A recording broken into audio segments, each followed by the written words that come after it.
Hello everyone, welcome to SPM IS Academy. Here we are with another episode of Ahom Monishi, the Gems of Assam.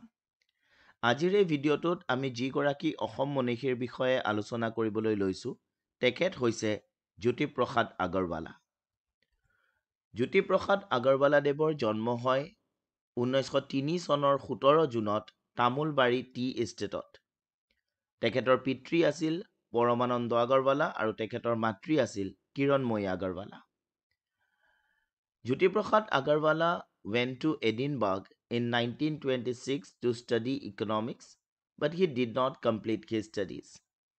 তাৰ পিছতে তেখেতে 6 মাহ জাৰ্মানীত থাকে আৰু জাৰ্মানীত থকা সময়তে তেখেতে তাৰে UFA ষ্টুডিঅ'ৰ পৰা ফিল্ম মেকিঙৰ এটা কোৰ্চ কৰে।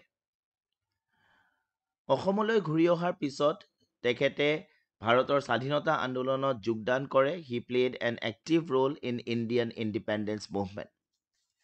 And then he established Citrobon Studio at Bhulaguri Tea Estate near Gohpur and began filming the movie Joymoti in 1933.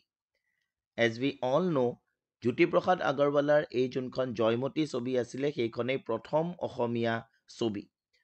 গতিকে জ্যোতিপ্ৰসাদ আগৰৱালাই প্ৰথম অসমীয়া ছবি জয়মতীৰ কাম আৰম্ভ কৰিছিলে 1933 চনত ভোলাগুৰি টি এষ্টেটৰ কাষত যোনটো চিত্ৰবন ষ্টুডিঅ' তেখেতে বনাইছিল তাতে। In 1936, he married Devojani Bhuya. In 1942, he went underground to escape British repression. সেইখিনি সময়ত ভাৰতীয় আন্দোলন বা কুইট ইণ্ডিয়া মুভমেণ্ট যোনটো আৰম্ভ হৈছিল তাতে যোগদান কৰিছিলে আৰু ব্ৰিটিছৰ পৰা বাচিবৰ কাৰণে তেখেত কিছুদিন আণ্ডাৰগ্ৰাউণ্ড হৈ পৰিছিল। Jyotiprasad Agarwala died of cancer on 17 January 1951 at his residence Pokhi in Tezpur.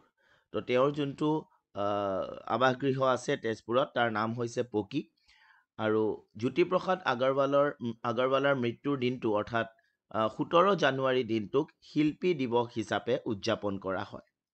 গতিকে এইখিনি হৈছে জ্যোতিপ্ৰসাদ আগৰৱালাৰ জীৱনৰ বিষয়ে আৰু আমি যদি তেখেতৰ কৰ্মৰাজিৰ বিষয়ে আলোচনা কৰোঁ তেনেহ'লে আমি তেখেতে নিৰ্মাণ কৰি ওলোৱা ছবি দুখনৰ বিষয়ে নিশ্চয়কৈ আলোচনা কৰিব লাগিব।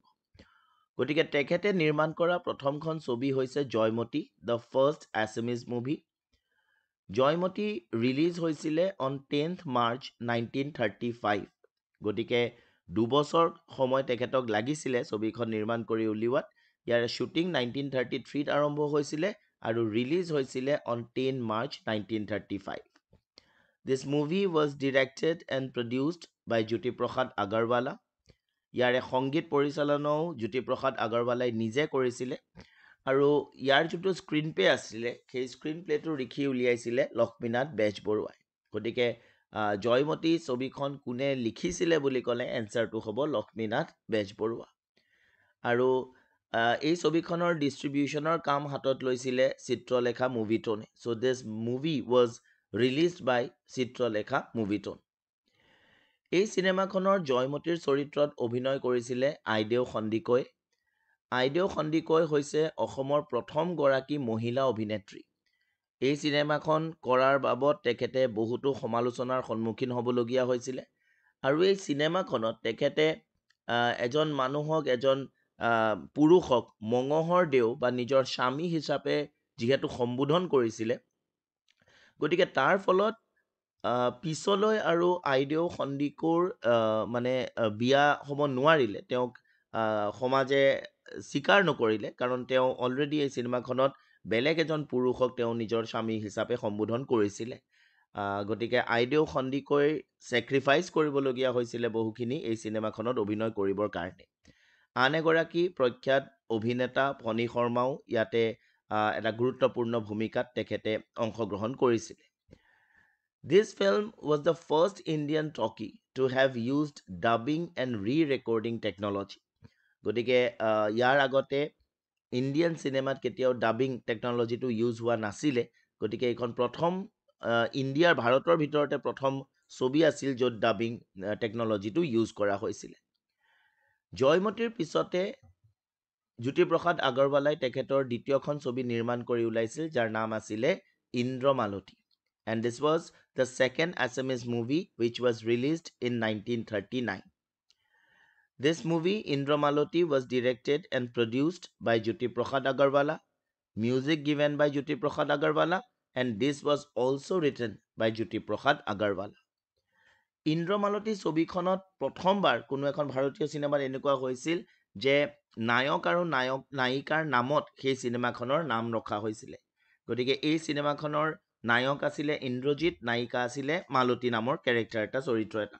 গতিকে এই ইন্দ্ৰজিৎ আৰু মালতী এই চৰিত্ৰ দুটাৰ নামতে চিনেমাখনৰ নাম ইন্দ্ৰমালতী ৰখা হৈছিলে। আৰু আমি অলৰেডি আমাৰ আগৰ এটা ভিডিঅ'ত আমি দেখিছোঁ যে ইন্দ্ৰমালতীৰ জৰিয়তে ভূপেন হাজৰিকাই এজন প্লেবেক ছিংগাৰ হিচাপে আত্মপ্ৰকাশ কৰিছিলে। তেখেতে প্ৰথম এই চিনেমাখনৰে দুটা গানত নিজৰ কণ্ঠদান কৰিছিলে। Jyotiprasad Agarwala, the Doyen of Assamese culture, was conferred the popular title Roop Kumar, যাৰ অৰ্থ হৈছে prince of beauty, by poet Ananda Chandra Barua in 1938. গতিকে প্ৰিলিমছ পইণ্ট অফ ভিউৰ পৰা এই ফেক্টটো মনত ৰখাটো দৰকাৰ যে জ্যোতিপ্ৰসাদ আগৰৱালাক ৰূপ কোঁৱৰ উপাধি কোনে দিছিলে।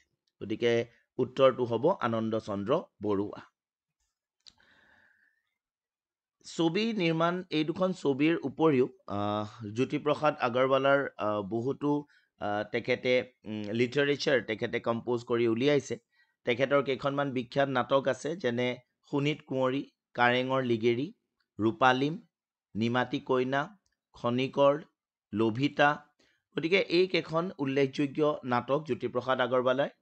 ইয়াৰ উপৰিও তেখেতে বহুকেইটা চুটি গল্প লিখিছে, যেনে ৰূপহী, বগীতৰা, সোণতৰা, সোণটিৰ অভিমান, যুঁজাৰু, সতীৰ সোঁৱৰণী, সন্ধিয়া, শিলাকুটি, নীলাচৰাই আদি বহুতো চুটি গল্প তেখেতে লিখি থৈ গৈছে। কেইখনমান নাটক তেখেতে লিখিছিল যোনকেইখন কমপ্লিট হোৱা নাছিলে, যেনেকে কনকলতা, সুন্দৰ কোঁৱৰ, সোণপখিলী এটচেট্ৰা। আৰু এখন তেখেতে উপন্যাসো লিখি উলিয়াইছিলে যাৰ নাম আছিলে আমাৰ গাঁও। গতিকে ইয়াৰে পৰা প্ৰশ্ন আহিব পাৰে, বিশেষকৈ তেখেতৰ নাটকৰ পৰা, যে এই পাৰ্টিকুলাৰ নাটকখন কোনে লিখিছিলে। গতিকে জ্যোতিপ্ৰসাদ আগৰৱালাৰ মেইন যোনকেইখন ড্ৰামা আছে, যোনকেইখন নাটক আছে, সেইকেইখন মনত ৰখাটো দৰকাৰ। আজিৰ এই আলোচনাটোৰ ওপৰত বেছ কৰি দুটা প্ৰিলিম স্পেচিফিক কুৱেশ্যন ইয়াতে দিয়া হৈছে। The students can answer this questions in the comment section. গতিকে আজিলৈ ইমানেই। আমি আকৌ আমাৰ নেক্সট ভিডিঅ'টোত আন এগৰাকী অসম মনীষীক আপোনালোকৰ ওচৰলৈ লৈ আহিম। Till then, thank U.